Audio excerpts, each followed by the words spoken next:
Power station से हमें उन्हें सप्लाई करना होता था, लेकिन आज लगभग 2000 मेगावाट से अधिक बिजली उत्तर प्रदेश के अंदर केवल सोलर पैनल के माध्यम से, पीएम सूर्य घर मुफ्त बिजली योजना के माध्यम से हमारा हर नागरिक अपने घरों के अंदर सोलर पैनल लगा करके उत्पन्न कर रहा है।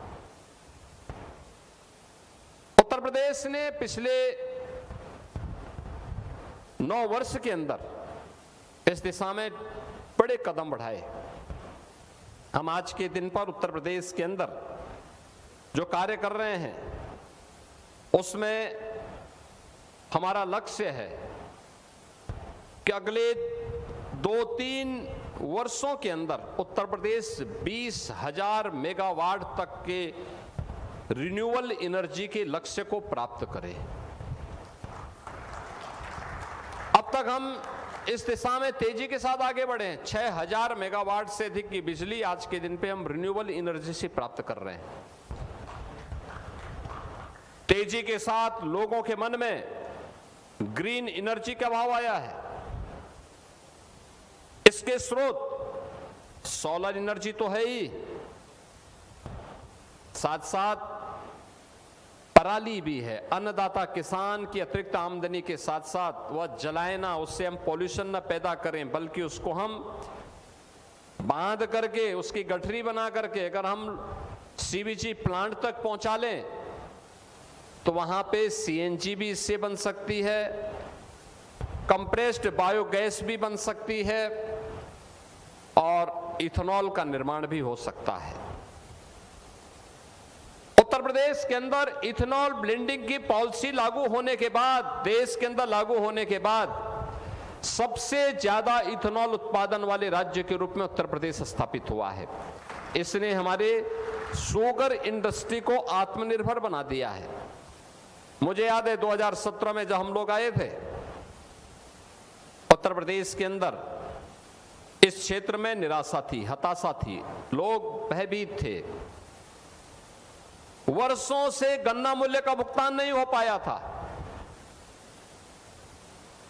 इंडस्ट्री बंदी की कगार पर थी, किसान हताश और निराश था। मुझे बताते हुए प्रसन्नता है कि हमने पिछले 9 वर्ष के अंदर 3,22,000 करोड़ रुपए केवल अन्नदाता किसान के खाते में केवल और केवल गन्ना मूल्य का भुगतान करके, जिसमें उसने शुगर भी बनाई है, इथेनॉल भी बनाया है। आज देश के अंदर सबसे ज्यादा लगभग 55% इथेनॉल का उत्पादन अकेले उत्तर प्रदेश कर रहा है देश के लिए। सबसे ज्यादा सीबीजी प्लांट यूपी के अंदर लगे हैं और हमारा लक्ष्य है कि हम अगले 1 वर्ष के अंदर 100 सीबीजी प्लांट यूपी के अंदर स्थापित करवा दें।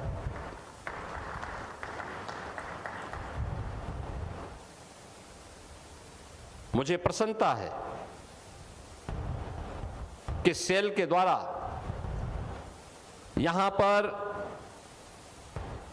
जो सेल इंडस्ट्रीज है, इनके द्वारा यहां पर नई तकनीक के साथ सोलर मैन्युफैक्चरिंग की नई तकनीक को इन्होंने सेल सोलर लिमिटेड ने इस कार्यक्रम को आगे बढ़ाया है और मैं धन्यवाद दूंगा जसवीर सिंह जी को, सुखबीर सिंह जी को।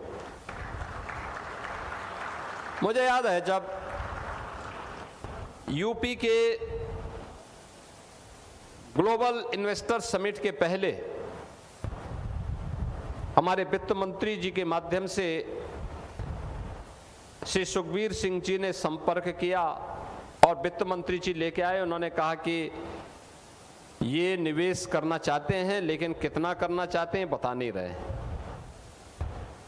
तो मैंने उस समय उनसे कहा, मैंने कहा भी आप करेंगे? उन्होंने कहा हाँ मैं निवेश करना चाहता हूं। मैंने कहा कितने का निवेश करेंगे? उन्होंने कहा आप जितना बोल देंगे।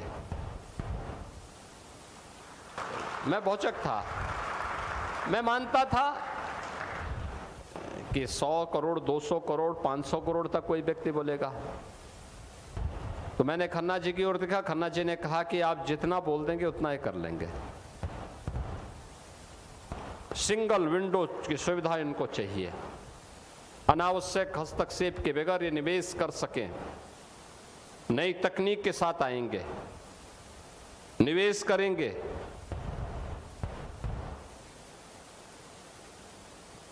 मैंने कहा भी आप, उन्होंने कहा नहीं, मैं घोषणा नहीं करता, मैं कार्य करने में विश्वास करूंगा। और मुझे प्रसन्नता है 8,200 करोड़ रुपए का सोलर सेल के मैन्युफैक्चरिंग का इस नए प्लांट को लेकर के सुखबीर सिंह जी आज यूपी के अंदर आए हैं। मैं इस हृदय से उनका और उनकी पूरी टीम का हृदय से धन्यवाद करता हूं। बहनों और भाइयों, 6 गीगावाट सोलर सेल और 5 गीगावाट सोलर मॉड्यूल निर्माण क्षमता इस प्लांट से विकसित करने का उनका लक्ष्य है। और मेरा मानना है कि यह सोलर सेल की मैन्युफैक्चरिंग के हब के रूप में भारत की एक्सपोर्ट की पावर को बढ़ाने में भी एक बड़ी भूमिका का निर्वहन करेगा। यानी प्रधानमंत्री जी के आत्मनिर्भर भारत के लक्ष्य को प्राप्त करने में अभी तक जिन कार्यों के लिए हमें दुनिया पे निर्भर रहना पड़ता था, चीन पे निर्भर रहना पड़ता था, दुनिया के अन्य देशों पे निर्भर रहना पड़ता था, अब वो टेक्नोलॉजी इसी जेवर में होगी। इसी जेवर में यह सेल इंडस्ट्रीज लिमिटेड इस कार्य को यहीं पर करने जा रही है। इसके माध्यम से हजारों प्रत्यक्ष और अप्रत्यक्ष रोजगार का सृजन भी होने वाला है। एमएसएमई, लॉजिस्टिक और उसके सहायक उद्योगों के साथ साथ इंजीनियरिंग और टेक्नीशियंस के लिए भी एक नए फील्ड में कार्य करने के अवसर प्राप्त होंगे। उस दिशा में एक नया प्रयास प्रारंभ हुआ है और उत्तर प्रदेश के युवाओं को ग्रीन इकोनॉमी का नेतृत्व करने का भी एक अवसर इसके माध्यम से प्राप्त होने वाला है। बहनों और भाइयों, ये सारे निवेश उस क्षेत्र में हो रहे हैं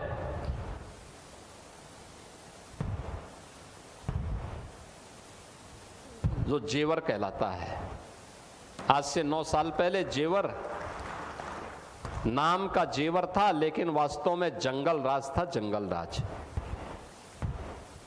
मैं तो यहाँ के अन्नदाता किसानों का और यहाँ के नागरिकों का धन्यवाद दूंगा कि उस सब के बावजूद भी उनकी जिजीविका थी कि वे यहाँ रह करके मेहनत करके जूझते हुए अपनी आजीविका चला रहे थे। सरकार के द्वारा उपेक्षित, नितांत उपेक्षित,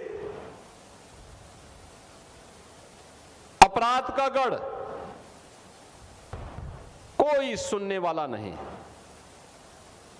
और आज भारत का सबसे बड़ा इंटरनेशनल एयरपोर्ट यहीं पे बन करके तैयार हो रहा है। कॉमर्शियल फ्लाइट शुरू हो गई है 15 जून को, और पहली फ्लाइट में यहीं का अन्नदाता किसान यहां से बैठ करके सीधे लखनऊ में मेरे आवास पे आए थे विधायक जी के साथ में। क्या खुशी थी उन किसानों के चेहरे पे। अन्नदाता किसान के चेहरे पे खुशी है तो मतलब देश का भविष्य उज्जवल है। और वह मैंने यहां पर उन किसानों के चेहरे पर देखा था। यानी जो जंगल में, जो जंगल और राज जहां पे चलता था, आज वह जेवर मंगल ही मंगल कर रहा है। सचमुच भारत की अर्थव्यवस्था का जेवर बन गया हो, नाम के अनुरूप उसका काम भी शुरू हो गया है। सबसे बड़ा एयरपोर्ट सोलर सेल मैन्युफैक्चरिंग के नए हब के रूप में इस क्षेत्र को विकसित करने के लिए 200 एकड़ के क्षेत्रफल में कार्य होने जा रहा है। काम भी शुरू कर दिया है। इतना बड़ा कार्य। अभी हम इलेक्ट्रॉनिक मैन्युफैक्चरिंग के एक यूनिट का 6,700 करोड़ रुपए की नई यूनिट का, जो भारत के अंदर अंबर ग्रुप और कोरिया का एक ग्रुप मिलकर के उस कार्य को आगे बढ़ा रहा है, इनके माध्यम से वो आगे बढ़ा है, उसका शिलान्यास करके भी हम लोग आए। यहीं फिल्म सिटी भी बन रही है, यहीं पे अपैरल सिटी भी बन रही है, यहां पे दुनिया के विश्वस्तरीय विश्वविद्यालय भी आ रहे हैं, टॉय पार्क भी यहां बनने जा रहा है, तमाम अन्य आधुनिक और एक भारत का सबसे बड़े लॉजिस्टिक हब के रूप में भी ये क्षेत्र विकसित होने जा रहा है। Eastern and western dedicated freight corridor, दोनों का जंक्शन भी यही जनपद है। यानी अनंत विकास की संभावनाएं छुपी हुई हैं यहां पर, और उन संभावनाओं को एक नई उड़ान देने के लिए आज SAEL industries limited solar cell manufacturing के एक हब के रूप में इस क्षेत्र को विकसित करने की दिशा में आगे बढ़े हैं। मैं आज के इस अवसर पर हृदय से बधाई दूंगा श्री जसवीर सिंह जी को, श्री सुखबीर सिंह जी को और उनकी पूरी टीम को कि उन्होंने उत्तर प्रदेश को इस अच्छे निवेश के लिए चुना है, और उत्तर प्रदेश अपने हर इन्वेस्टर पार्टनर को पूरा सम्मान देता है, उसको आगे बढ़ाने के लिए पूरी सुविधा भी देता है, हर प्रकार की उन्हें सुरक्षा भी प्रदान करता है। इसके साथ ही अलग अलग सेक्टर की जो हमारी पॉलिसीज हैं, 36 सेक्टोरल पॉलिसीज हैं यूपी के पास, 7,000 यानी 75,000 एकड़ का हमारे पास लैंड बैंक है। एक्सप्रेस वे का सबसे अच्छा नेटवर्किंग है, रेलवे का सबसे बेहतरीन नेटवर्क है, रोड की बेहतरीन कनेक्टिविटी है। जहां पे कनेक्टिविटी नहीं है वहां पे या तो हमारी अथॉरिटी या फिर उत्तर प्रदेश सरकार का पीडब्ल्यूडी विभाग वहां पे कनेक्टिविटी को देने के लिए पूरी तरह प्रतिबद्ध है। हमने तय किया है कि हम हर इन्वेस्टर को कनेक्टिविटी देंगे। बहनों और भाइयों, लक्ष्य एक ही है, प्रधानमंत्री जी के विजन को पूरे प्रभावी ढंग से आगे बढ़ाना, विकसित भारत की संकल्पना को साकार करना, आत्मनिर्भर भारत के लक्ष्यों को प्राप्त करना, नौजवानों के हाथों को कार्य देना, हर अन्नदाता किसान के चेहरे पर खुशहाली लाना, और इस लक्ष्य की प्राप्ति करने के लिए पूरी टीम को हम लोग जब एक्टिवेट करते हैं तो परिणाम आता है। आज आप देखिए हमारे वित्त मंत्री जी भी यहां आए हैं और औद्योगिक विकास के मंत्री भी यहां आए हैं। उनकी उपस्थिति इस बात को दिखाती है। अक्सर वित्त मंत्री निकलते नहीं, क्योंकि सारा कुबेर का खजाना उन्हीं के पास होता है, लेकिन वे यहां आए हैं और इस कार्यक्रम को आगे बढ़ाने के लिए पूरी सहमति दे रहे हैं। मैं इसके लिए सेल इंडस्ट्रीज लिमिटेड को हृदय से आज के इस कार्यक्रम के अवसर पर बधाई देता हूं और विश्वास करता हूं एक समय सीमा के अंदर इस निवेश को पूरा करते हुए मैन्युफैक्चरिंग के सोलर सेल मैन्युफैक्चरिंग के एक हब के रूप में यूपी को विकसित करने की दिशा में वे कार्य करेंगे। विकसित भारत का विकसित उत्तर प्रदेश बनाने में सोलर इंडस्ट्री की एक बड़ी भूमिका होगी, क्योंकि रिन्यूएबल और ग्रीन एनर्जी आज की आवश्यकता है, उसकी पूर्ति में यहाँ इस इंडस्ट्री की एक बड़ी भूमिका होगी। इस विश्वास के साथ आप सबके प्रति मेरी मंगलमय शुभकामनाएं हैं। धन्यवाद। जय हिंद।